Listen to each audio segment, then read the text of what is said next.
Buenas, buenas, rapaziada, muito bem-vindos a mais um vídeo aqui no nosso canal no YouTube, mais uma entrevista, mais uma conversa bacana, e essa, bom, assim como todas, muito especial, mas vai ser a nossa primeira entrevista in loco, in situ, de maneira presencial, porque a gente teve a honra e o prazer de poder ter conversado com Tarcísio Freitas, atleta do time de handebol aqui de Sevilha, do Balonmano Proin, mas também um atleta que já tem uma carreira de alguns anos, principalmente aqui na Espanha, em clubes como o Valladolid, Granollers, jogador da seleção brasileira, começou no Pinheiros, tem uma carreira bastante bacana no handebol nacional e internacional, e a gente vai poder saber mais em detalhes, né?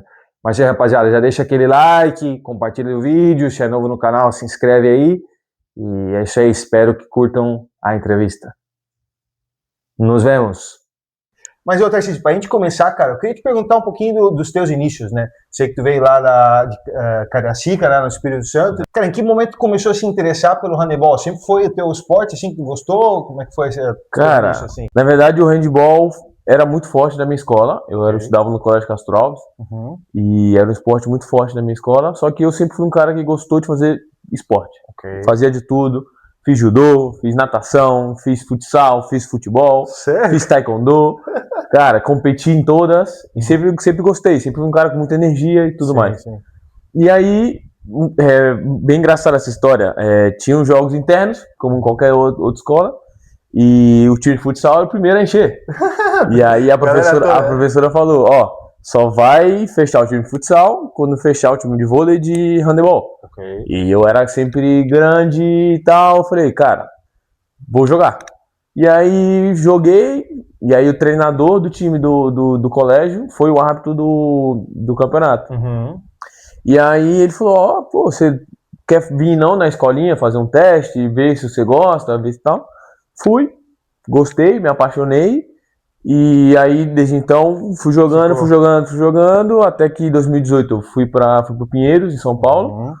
E aí fiquei 4 anos no Pinheiros, em São Paulo. E aí, em 2022, logo depois da pandemia, eu vim pra Espanha. E tô até hoje. Até hoje.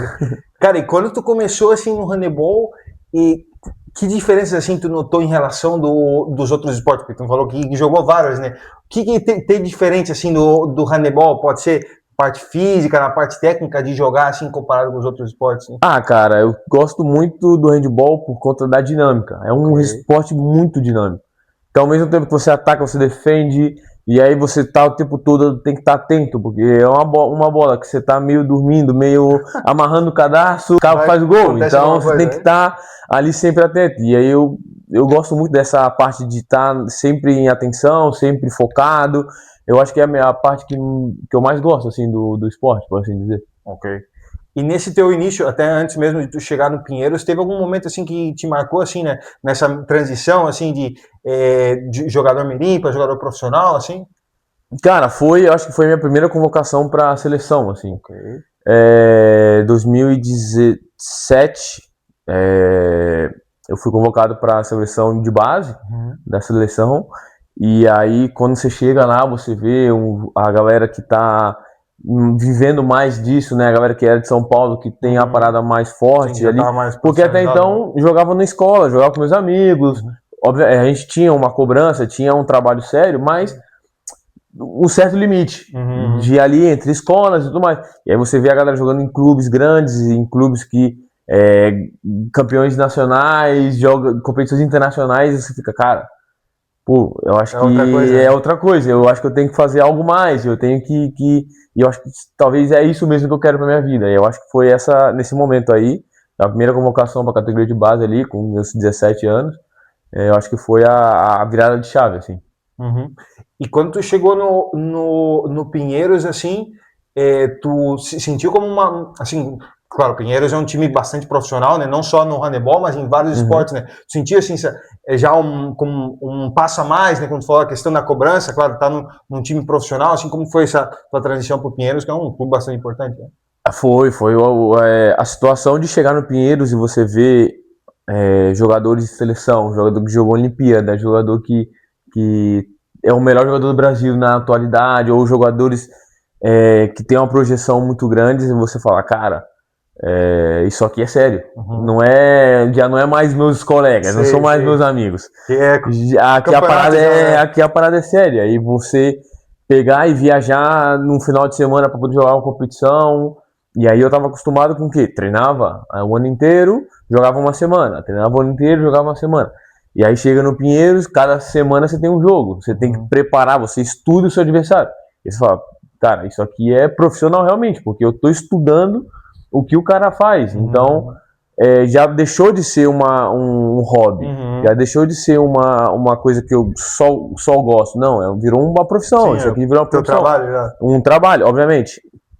Estudo, mas a minha profissão mesmo, o que eu gosto de fazer, o que é a minha... como é que se fala? A minha primeira opção é o handball. Então, eu cheguei ali e falei, cara, isso aqui é pra valer. Isso aqui é de verdade. Sabe? Aqui é o negócio mesmo. Aqui é de verdade, Cara, e nessa tua etapa no Pinheiros, assim, de jogadores, assim, que pra galera que talvez não conhece muito de handebol, assim, jogadores super destacados que tu teve ao teu lado? Assim? Cara, eu joguei com o Diogo Ubre, que foi capitão da seleção, foi jogador olímpico, ganhou não sei quantas mil ligas nacionais. Sim. Joguei com o Marcos Oliveira, que é o Marcão, goleiro histórico no Brasil. Sim. Todo mundo que quiser procurar o Marcão, é um cara, foi campeão nacional acho que 17 vezes, jogou não sei quantos mundiais, jogou com a seleção.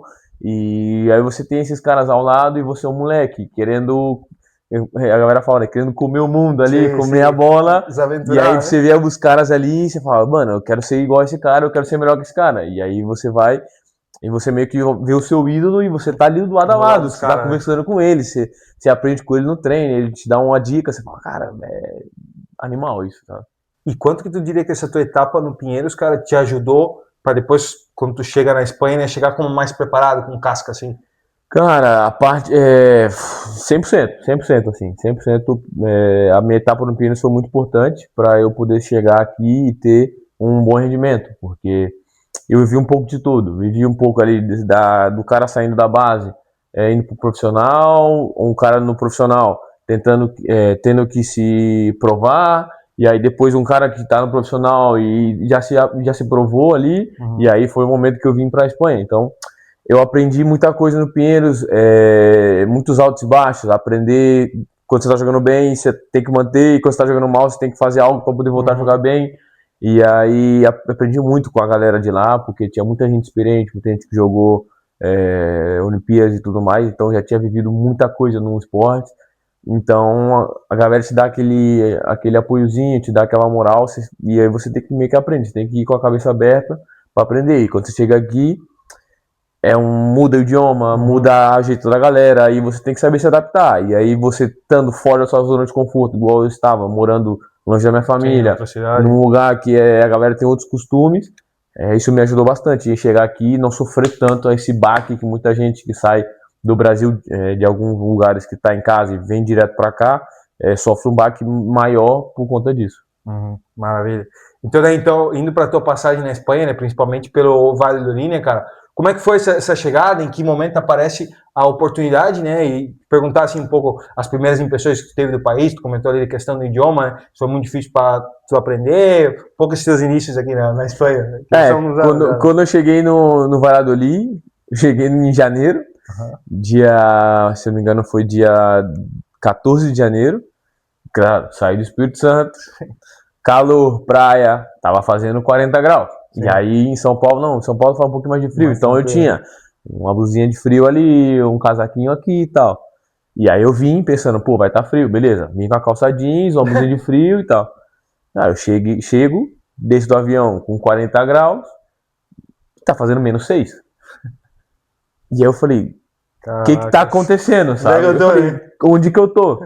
E aí fui eu cheguei em Madrid, né, fui até Valladolid, com a galera do clube, e aí a galera tentando conversar comigo, e eu não dominava tanto o espanhol. E aí falei, putz, vai ser complicado, sabe? Sim. E aí eu tive sorte de eu chegar no apartamento onde eu ia morar, e aí eu ia morar com mais 2 companheiros de time, e um deles era da Galícia, que ele fala galego, que é a língua aqui bem parecida com o português ali, e aí eu tive a sorte dele morar comigo, e ele falava, cara, sei que você não sabe falar, pode falar em português, ou tenta falar um espanhol com português, o portunhol ali é arranhado, e eu vou te ajudando. E aí, cara, isso me ajudou pra caramba, assim. Eu vou te falar que se não fosse essa parada aí, eu tinha sofrido bem mais pra poder aprender. E aí eu tive aqui 6 meses, eu tive lá 6 meses, de janeiro até junho, quando acaba a temporada. E aí voltei pro Brasil e tal. E aí quando eu voltei pra lá, eu já falava mais, já tinha uma facilidade. Mais adaptado, já tinha amigos, os caras do time já conhecia, então meio que foi mais fácil, assim. E aí eu acho que chegar lá e ter essa facilidade com um companheiro, eu acho que foi ideal para mim. Chave, né? Foi a chave, porque eu tenho outros companheiros que chegaram também aqui na Espanha, mas chegaram em lugares que falavam um espanhol um pouco diferente, porque aqui tem essa questão de na Andaluzia fala um pouco diferente, cada região né? Tem um sotaque, exato. Sim. A Catalunha. Catalunha e tudo mais. E que sofreram bastante para poder aprender, sabe? Então eu agradeço muito por ter chegado em Valladolid como eu cheguei. E eu acho que foi uma etapa muito bonita na minha vida. Assim. E quando tu chega assim, agora falando um pouco mais da parte do handebol mesmo, na competitividade, né? Tu notou assim uma diferença, cara, entre o handebol brasileiro e o espanhol, assim, daquilo que tu tava jogando, assim, na questão da competitividade, no jogo, se é muito diferente daquilo que tu tava acostumado no Brasil, não? Sim, bem diferente. É bem diferente porque no Brasil o handebol ele tenta igualar com o handebol espanhol, por assim dizer, porque a gente teve um treinador espanhol, que foi o Jordi Ribeira, que hoje é treinador da seleção espanhola, e ele implementou esse handebol espanhol no Brasil. Só que, infelizmente, a liga do Brasil, ela não pode ser, ela não é uma liga tão regular, você não tem tantos jogos, não tem tanto tempo para poder jogar como aqui. Aqui você joga todo sábado, todo final de semana, sexta, sábado, domingo, você está jogando. Então você tem que ter uma dinâmica de jogo diferente. Lá no Brasil você tem uma diferença maior entre jogos, você tem uma diferença de nível muito grande. Você pode pegar agora os 4 top times do Brasil hoje, comparado com os times de abaixo, é uma discrepância brutal. Né? Um jogo acaba 40-12, 40-20, sabe? Sim. E aqui você vê que todo mundo é um pouco mais igualado. Um handebol assim mais dinâmico, mais tático. E você tem que juntar tudo. Você tem que ser rápido, mas você tem que saber o que você está fazendo. Você não pode ser só rápido. E aí, quando você chega, você está meio que acostumado à força bruta. Igual no Brasil ainda é um pouco força bruta. E aí você vai brigar com o cara, e aí o cara consegue brigar com você e sai correndo e tu fica... Eu tenho que chegar, sabe? E aí, adaptar esse estilo de jogo foi a chave ali de poder ter um êxito, porque se você não consegue se adaptar, infelizmente você fica um pouco para trás, sabe? Foi uma adaptação que levou um tempo? Assim? Levou, porque eu cheguei em janeiro, cara, se eu vou te falar, até março, abril, eu não consegui fazer um jogo que você fala, puta, hoje eu joguei bem, sabe? Sempre tinha alguma coisa que você fala, cara, como que eu errei isso ou tal, e a galera fala, não, cara, tranquilo, tudo bem, é adaptação e tal. A galera me entendia bastante, mas você sempre ficava com aquela parada, tipo, eu não fiz o meu melhor, sabe? Ou eu tentei fazer, mas eu errei bastante, e aí você não sai com aquela sensação de, cara, hoje foi meu dia, sabe? Até que eu consegui me adaptar bem, demorou uns 3, 4 meses aí, pra poder falar assim, não, agora eu tô adaptado, agora eu tô bem, sabe? Beleza.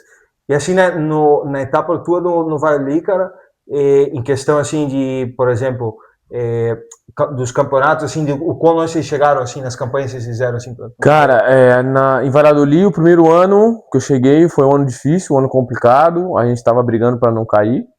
Aí conseguimos salvar, tudo certo. Aí o ano seguinte o time já tentou dar um passo a mais. A gente conseguiu uma classificação para a Copa do Rei, para a fase final da Copa do Rei, o Final 8.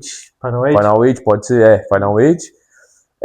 ficamos em 12º, o décimo, aí já foi uma posição melhor. Foi crescendo. Já. E aí no meu último ano em Valladolid, antes de ir pro Granollers, aí eu acho que foi o melhor ano, assim, estando lá, a gente ficou em 7º, na primeira parte da temporada, a gente estava em 4º, então você fala, cara, você viu a evolução do time, e eu me senti parte da evolução do time, porque eu cheguei, a gente estava num momento ruim, e aí quando eu fui embora já estava num momento bom, e hoje Valladolid tá, se não me engano, tá em 5º, brigando para poder conseguir vaga na competição europeia, e aí eu meio que me sinto realizado, assim, de ter passado por esse momento bom do time, que foi um momento crescente do time. E daí, indo então para a tua passagem pro Granollers, cara, pro Granollers, sei que é um dos principais times não só da Espanha, né, mas do handebol mundial, né? Então, como foi, cara, chegar num clube assim, desses tops, assim,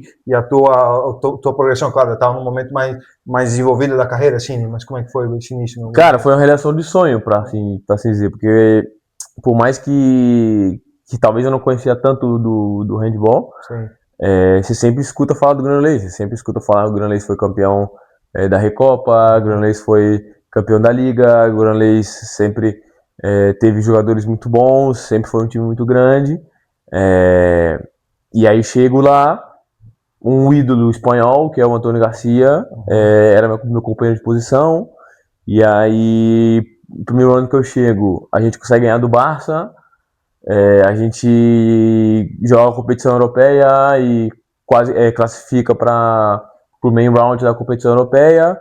E aí, nesse mesmo ano, minha primeira convocação com a seleção adulta para jogar um Mundial. E aí eu acho que foi um grande passo na minha carreira. Assim, eu acho que foi um dos anos que eu mais tive êxitos individuais, assim, sabe? Então acho que ali foi um patamar a mais, assim, pra minha carreira. Pra galera, pra todo mundo falar, tipo, cara, ele chegou num time top. E aí eu também pensava, tipo, putz, eu tô no melhor time, um dos melhores times da Espanha. A gente ficou em 2º na liga. Então você fala, putz, eu sou o 2º melhor time da Espanha, sabe? Então assim, eu cheguei no nível alto, né? De sair de um time que estava em projeção de carreira, por assim dizer, e chegar num time que você já é o melhor. Eu falo, cara, isso aqui pra mim foi uma realização de um sonho. Assim. Como que tu se definia como jogador, assim, dentro de campo, assim, tua posição, a maneira como tu joga, assim, pra galera entender? Se tivesse, por exemplo, fazer uma comparação com o futebol, assim, mano, cara, posição, eu sou, assim, pra assim dizer, eu sou meio um coringa, assim, sabe? Eu meio que jogo de tudo, faço um pouco de tudo, assim, sabe? Bom, pra galera que não sabe, o handebol, a gente joga com 6 na linha e 1 no gol. Aí a quadra de futsal, como se fosse uma quadra de futsal, só que a gente não pode entrar na área. E aí, nas extremidades, nos 2 escanteios, a gente tem os 2 pontas. Na área, circulando perto da área, nos 6 metros ali da área, a gente tem o pivô. E aí em cima, fora da linha pontilhada, a gente tem os 3 armadores. Então eu sou um armador, então eu jogo ali nas 3 posições, tanto no centro como nas laterais. E na defesa, porque quem ataca defende, então não tem, mas não tem essa troca tão, assim dizer, como no futebol, que tem o zagueirão e tem o atacante. Não, é meio que todo mundo... Jogo posicional, né? Não, é meio que todo mundo volante, né? Assim, sabe? E ataque e defende todo tempo. E na defesa também, eu defendo em todas as posições do campo, assim. Então meio que eu sou um coringa, eu gosto de brincar que eu sou um cara, um coringa, assim. Onde me coloca, eu me viro, assim, sabe? E, por exemplo, esse aspecto te ajudou bastante no Granollers, assim, o fato de poder jogar em várias posições. E, claro, um time com uma exigência alta, assim, imagino que isso deva ter te ajudado como jogador. Sim, me ajudou, porque, querendo ou não, aonde tinha um espaço ali, eu entrava. E aí você vai somando minutos, você vai somando responsabilidades. Quando aconteceu de nosso principal defensor se machucou uma época. E aí eu tive que meio que assumir ali a bronca, sabe? A meio que a posição. E aí eu nunca tinha feito. E aí eu fiz, e hoje em dia é um dos meus carros-chefe, assim, sabe? Hoje em dia, hoje em dia eu vim pra cá e jogo nessa posição. Então, sair de uma coisa que eu não fazia nada para ser o meu carro-chefe hoje, sabe? Então eu acho que me serviu muito de aprendizado para tudo, assim, saber me adaptar bem e saber conseguir fazer o melhor possível, assim. Bacana. E, cara, antes de ir para tua chegada aqui em Sevilha, né, tem que te perguntar um pouco sobre, comentou, né, que pode jogar com a Copa do Mundo com a seleção, né, como que foi, né, jogar essa Copa do Mundo 2025 com a seleção brasileira, o que significa para um jogador, cara, brasileiro poder jogar uma Copa do Mundo, mas a importância, assim, a sensação que teve, né? Cara, eu acho que tirando os Jogos Olímpicos, isso aí tem que ser uma loucura, eu acho que é o máximo que você pode alcançar ali com a sua seleção. Assim, você ter a camisa ali com o seu nome, ter a bandeira do seu país no peito, claro. E você tá ali representando todo mundo, tá ali representando cada moleque que joga handball na escola, ou cada cara que treina e joga contra você e aí te ajuda a ser melhor. Meio que você representa todo um país, sabe? E eu acho que é o sonho de qualquer jogador, de qualquer esporte, levar o país no peito, cara. E tá lá, e você vê os melhores do mundo, você vê as melhores seleções, você tá ali brigando de igual para igual com eles, você fala, cara, é muito bonito, assim, eu acho que não tem nem palavras para descrever o sentimento, sabe? Só estando ali vivendo para saber, porque saber, é um sentimento inigualável, assim, posso dizer. E esportivamente, como que o Brasil ficou nesse Mundial, cara? A gente ficou em sétimo, se não me engano, foi a melhor posição do Brasil em todos os tempos, no masculino. Okay. A gente ficou em sétimo. Então, aí você participa de uma conquista histórica, você fala, cara, o que tá acontecendo, sabe? Você meio que sonha, mas quando acontece, você meio que fala, pô, isso agora é real, sabe? É realidade. Não é mais um sonho. Não é mais um sonho. Tô aqui realmente. Né? Exato. E daí, assim, cara, então, indo um pouco agora para a tua chegada aqui no Balonmano Proin, né, no time aqui de Sevilha, que eu achei que me comentaram que, cara, estava no Granollers, né, mas era para vir depois de terminar essa temporada, mas acabou vindo no meio da temporada. Como foi essa chegada? Assim, claro, você comentar muito detalhe, mas um pouco como foi, assim, para chegar aqui e depois perguntar um pouco mais da tua adaptação em Sevilha. Não, foi tudo muito rápido, assim. Já tinha, como você comentou, já tinha fechado aqui para vir na próxima temporada. Tinha um projeto muito legal aqui. E aí o meu representante, o meu empresário, tinha me falado, cara, os caras perguntaram se você poderia vir. Porque eles estão querendo concretizar essa subida para a primeira divisão. E aí você, seria um cara que ajudaria e tal. Aí eu falei, tô jogando na Europa, tô jogando competições europeias, eu queria acabar esse ciclo aqui, sabe? E aí coincidiu que a gente acabou o ciclo da competição europeia, infelizmente não conseguiu classificar, e aí os caras perguntaram de novo, falou, e aí? E agora, você poderia vir? Aí eu falei, agora por que não? Sabe? E aí eles falaram, beleza, a gente vai conversar com o clube, aí a gente vê se chega no acordo.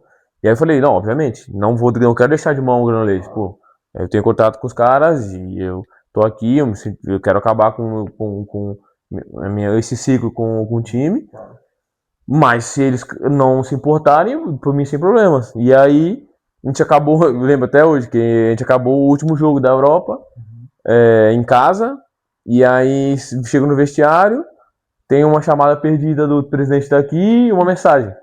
E aí ele falou, olha, a gente chegou num acordo e aí os caras aceitaram que você venha. E aí o diretor também aí do Granollers, quando o técnico falou e tudo mais, falou, Tarcísio, vem aqui falar com você. Aí ele falou, a gente entrou num acordo, pra você tudo bem? Pra mim, tranquilo, show. E aí a gente meio que começou essa vinda pra cá. E aí foi questão de 3 dias, eu tava entrando no voo vindo pra Sevilha, sabe? E aí foi meio que uma loucura, assim, chegar no meio da temporada, no final já quase. Foi meio loucura, assim, mas foi bem, bem bom, assim. É bem isso que eu ia te perguntar, né, cara? Porque eu achei que o Proin, ele... Claro, a reta final da temporada foi uma loucura, né? E tu chegou a pegar ali a sequência do time, aquela sequência de 12 vitórias que eles tiveram ali. Como foi para se adequar num time que já estava, assim, andando e chegando a ponto de conseguir um grande objetivo, assim, né? Cara, foi um pouco estranho, por assim dizer, porque eu cheguei na semana, a gente tinha um jogo em casa, super importante, assim, contra o rival bom, e aí chego, partido igualado e tudo mais, não sei o quê, e aí eu entro no finalzinho, assim, faltando 10 minutos, e aí a gente tava perdendo de 3 gols. Uhum. E aí a gente conseguiu fazer uma remontada, né? Que a galera fala aqui em espanhol. Virada, né? É uma virada. E aí empatamos o jogo, última bola pra gente. E aí a bola saiu no escanteio, assim. E aí a bola era do goleiro. Uhum. E aí o goleiro foi buscar a bola. E aí, cara, eu tava pra receber a bola. E o goleiro foi passar a bola pra mim. Apareceu um cara, não sei de onde apareceu um cara. Eu tava de costas, eu tava de frente pra câmera, como se fosse de frente pra câmera assim, pedindo a bola. E aí o goleiro passa, eu vendo a bola vindo, quando eu vou fazer assim, aparece uma mão. Rouba a bola, gol, primeira derrota do time em casa. Sim. E meu primeiro jogo, eu fiquei, cara. Pô, eu cheguei, já começou mal, sabe? Sim. Eu falei, nossa, já começamos mal, e não sei o quê. Aí na semana seguinte a gente foi, se eu não me engano, jogou outro jogo em casa. E aí, de novo, empatamos, eu falei, cara, eu chegar e as coisas começam a ir mal, sabe? Sim. E aí eu meio que, tipo, fiquei um pouco nervoso, assim, um pouco mal. Mas aí a galera conversando, tava falando, não, cara, não é você e tal, não sei o quê. E aí depois a gente voltou a ter uma sequência de vitórias ali, que deu uma relaxada, assim. Mas você pensa, né? Vem do time ganhando 12 jogos seguidos.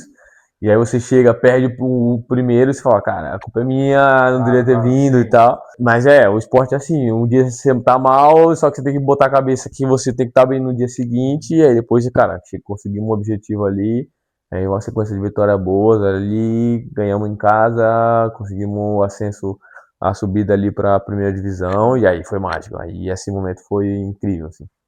E, cara, assim, aqui em Sevilha, né, assim, enquanto a torcida, se você comparasse um pouco com os outros lugares que tu teve aqui na Espanha, né? Como aqui em Sevilha se vive o handebol? Tu notou, assim, que se dá importância pro time? Que, claro, a gente sabe que aqui, como toda na Espanha, o futebol é muito forte, né? Mas como se notou, assim, o ambiente na arena, assim, nas partidas? Cara, vou te falar que é bem diferente, porque eu estive em 2 lugares que o handball ele era histórico. O Valladolid teve equipe campeão de Champions League, campeão espanhol, Gran Leite, na mesma coisa. Então, historicamente, sempre teve torcida. A galera vive um pouco, né, do que foi o time antes do que é hoje, assim. Então, a galera tem gente de todas as idades, tem gente que jogou e leva os filhos para ver os jogos e tal. E aqui em Sevilha não, aqui em Sevilha é a primeira vez que tem um time em alto nível, assim.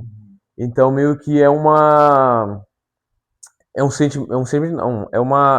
torcida diferente, porque a galera que vem ver os nossos jogos é uma galera que vem sempre foi apaixonada pelo handball, só que nunca teve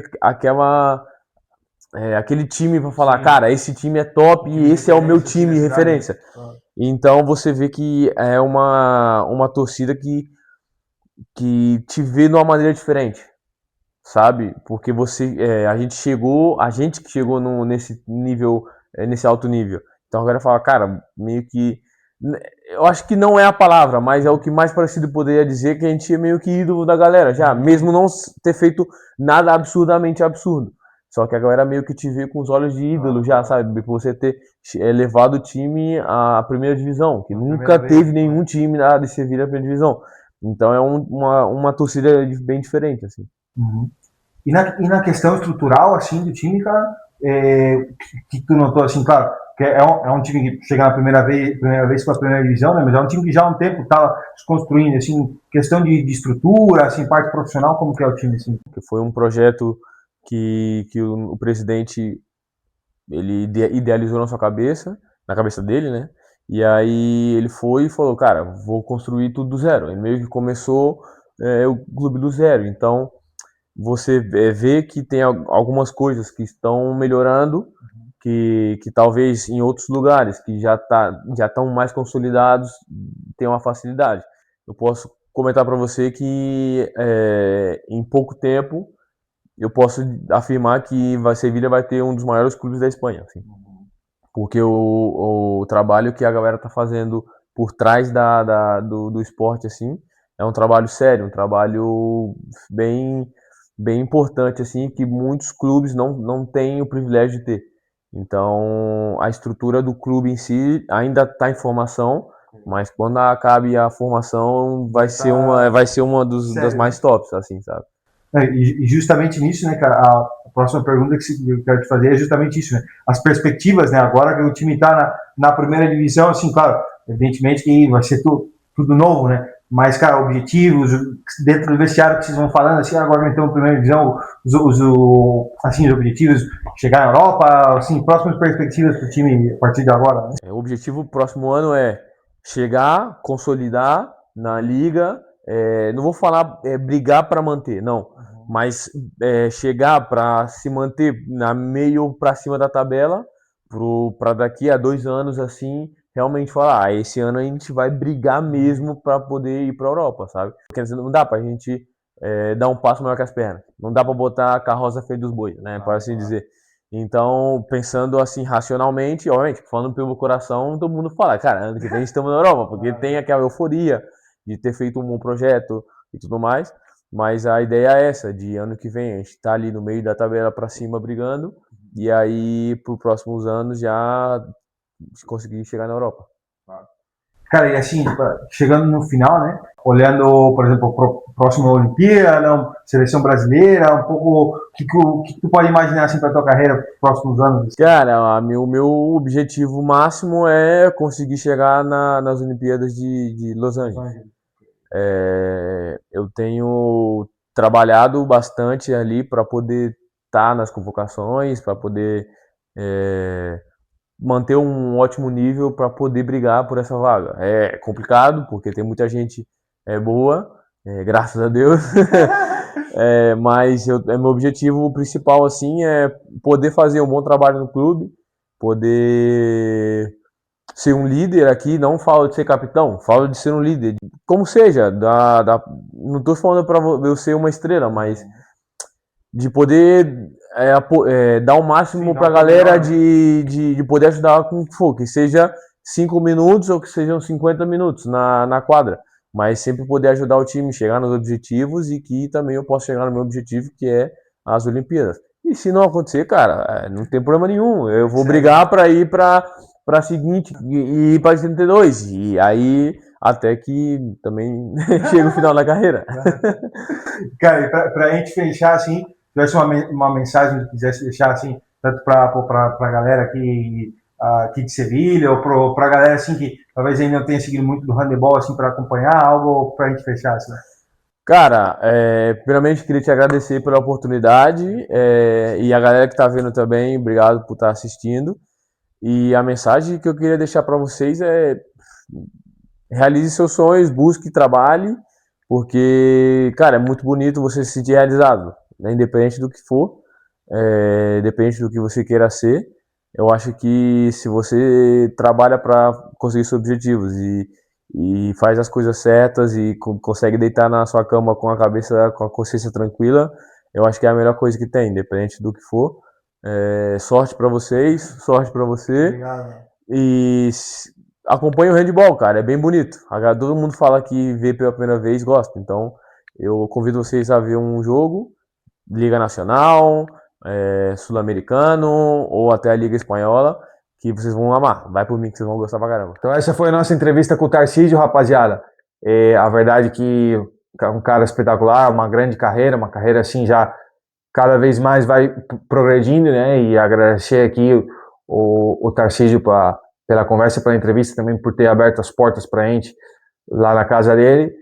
E é isso aí, rapaziada. Espero que vocês tenham curtido, vocês tenham aproveitado também a entrevista assim como eu. Se sim, já sabem, deixa like, comentário, toda aquela parada espetacular.